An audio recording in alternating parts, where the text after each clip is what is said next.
हिंदू धर्म में भगवान शिव को हमारे आदि देवों में से एक बताया जाता है।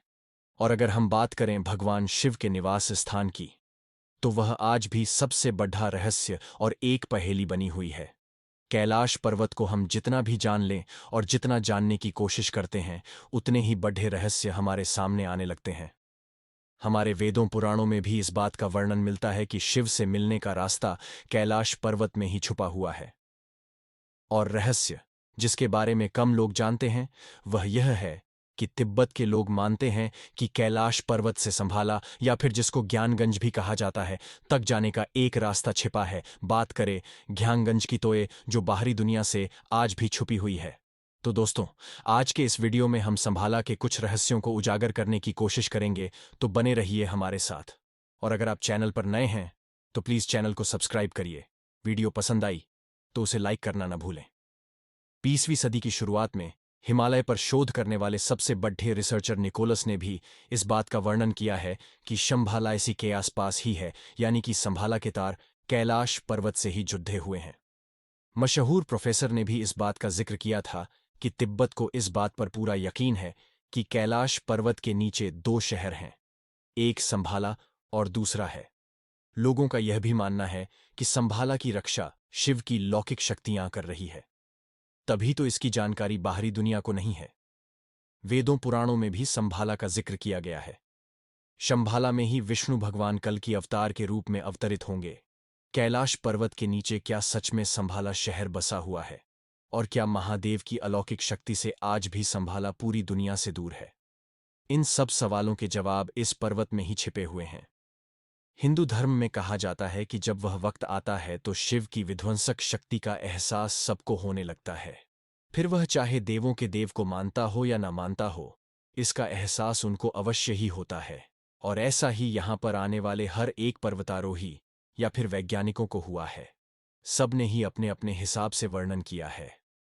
शंभाला को लोग दुनिया में दूसरे नामों से भी जानते हैं, जैसे कि ज्ञानगंज, ज्ञान मठ या फिर सिद्धाश्रम। आधुनिक समय में ज्ञानगंज तिब्बत में कैलाश पर्वत और मानसरोवर झील के निकट स्थित माना जाता है। लोगों के अनुसार इस जगह पर एक आश्रम है जिसका निर्माण विश्वकर्मा जी ने कराया था, और ऐसा भी माना जाता है कि इस जगह पर आज भी भगवान राम, कृष्ण और महात्मा बुद्ध आदि जीवित रूप में उपस्थित हैं।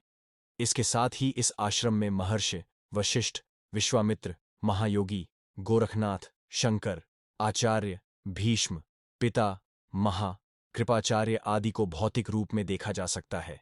यह भी माना जाता है कि सैकड़ों ऋषिगण हजारों वर्षों से यहाँ पर ध्यान करते देखे जा सकते हैं। इस स्थान के बारे में सर्वप्रथम स्वामी विशुद्ध पर महेश ने लोगों को जानकारी दी थी। कहते हैं कि यहाँ पर सबकी आयु हजारों वर्षों की हो सकती है। यहाँ पर लोग 12 फीट के होते हैं और हर किसी के पास देवी शक्तियां होती है। हमारी दुनिया से अलग एक ऐसा शहर जो स्वर्ग के समान है। इसलिए तो कई लोगों को इसने अपनी ओर आकर्षित किया है। हिंदू धर्म में पुराणों और वेदों में इस जगह का चित्र मिलता है। इसके अलावा चीन और तिब्बत के धर्म में भी इस जगह को अलग अलग नाम से जाना जाता है। हिमालय में सच में एक ऐसी रहस्यमय जगह है जहां पर किसी की मृत्यु नहीं होती, परंतु इस पवित्र जगह को देखना किसी के भी बस की बात नहीं है। इस जगह का जिक्र हमको रामायण में भी मिलता है, परंतु उससे भी पहले सतयुग में भी इस जगह का जिक्र मिलता है। विष्णु पुराण के अनुसार जब समुद्र मंथन हुआ था और उससे अनेकों जड्डी बूटियों, मणि, शंकर, पारिजात, वृक्ष और अमृत के साथ संजीवनी बूटी भी निकली थी, जिसे हिमालय में एक गुप्त जगह पर रखा गया था। यह वही जगह है ज्ञान मटका जहां पर संजीवनी बूटी को रखा गया है। रामायण के अनुसार विश्वामित्र ने श्री राम और लक्ष्मण जी को वेद और शास्त्रों के साथ स्त्र, सिद्धियों और नवनिधियों की जानकारी के लिए हिमालय के इसी जगह ले गए थे, जिसको कि सिद्धाश्रम कहा जाता है। रामायण में ही एक बार और इसका जिक्र मिलता है, जब मेघनाथ के वार से लक्ष्मण जी मूर्छित हो जाते हैं और लंका के वैद्य को हनुमान जी लंका से उठा ले जाते हैं। तब वे सुषेण हनुमान जी को संक्षेप में इस जगह का वर्णन बताया था। उन्होंने कहा था कि हिमालय में एक गुप्त जगह पर संजीवनी बूटी है, जिसका संरक्षण देवताओं द्वारा किया जाता है। इस जड्ढी बूटी से मरते शरीर में भी प्राण डाले जा सकते हैं।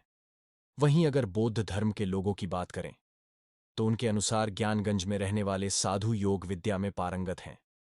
और वे स्वास्थ्य को अनंतकाल तक स्वस्थ रहने में सक्षम होते हैं। इसी कारण उनकी कभी मृत्यु नहीं होती है।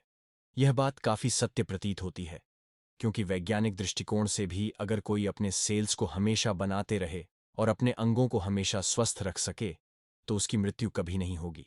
यही नहीं, आयुर्वेद में भी अमर होने के लिए यही उपाय बताया गया है। बौद्ध धर्म में माना जाता है कि भगवान बुद्ध को इस जगह के बारे में ज्ञान हो गया था और उन्होंने इसके बारे में कुछ लोगों को बताया भी था। इस जगह पर जाने के लिए अत्यधिक परिश्रम और धैर्य रखना होगा। इस स्थान पर पहुंचने के लिए एक रेगिस्तान को पार करना होगा। उसके बाद बहुत सारी पहाड़ियों आएगी और इसको पार करने के बाद भी संभालना शहर दिखाई देगा या नहीं, इसके अभी तक कोई भी प्रमाण नहीं मिले हैं, क्योंकि कुछ बौद्ध भिक्षुओं के अनुसार संभाला तिब्बत के कुन्नू में है और इसके अनेकों नाम भी हैं। अगर हम बात करें महाभारत के युद्ध के उपरांत, युधिष्ठिर भगवान कृष्ण से स्वर्ग जाने का रास्ता पूछते हैं। भगवान कृष्ण इस स्थान का नाम बताते हैं। इसके बाद पांचों पांडव और द्रौपदी इस जगह की खोज में जाते हैं। संभाला के बारे में कहा जाता है कि विष्णु पुराण की भविष्य पुराण में भगवान विष्णु के 10वें अवतार की भविष्यवाणी की गई है, जिसमें कि स्पष्ट शब्दों में लिखा गया है कि भगवान कल्कि का अवतार संभाला में ही कहीं होगा। तिब्बत के बौद्ध धर्म के लोगों में ये मान्यता है कि जब दुनिया का सबसे बुरा दौर होगा तभी इस जगह से 25वां शासन आएगा, जो दुनिया को मार्गदर्शन करेगा और दुनिया को अंधेरे से उजाले की ओर ले जाएगा। संभाला के विषय में इतने सारे तथ्य मिल जाने के बावजूद भी हम किसी निष्कर्ष पर नहीं पहुंचे कि क्या संभाला सचमुच में है, क्या वहां सचमुच में मृत्यु थम जाती है और क्या वहां हम में से कोई भी वहां नहीं जा सकता है। ये सब बातें अभी भी एक रहे से बनी हुई हैं, क्योंकि इन सभी बातों का पता समय आने पर ही लगेगा। दोस्तों, इन सब के बारे में आपका क्या कहे?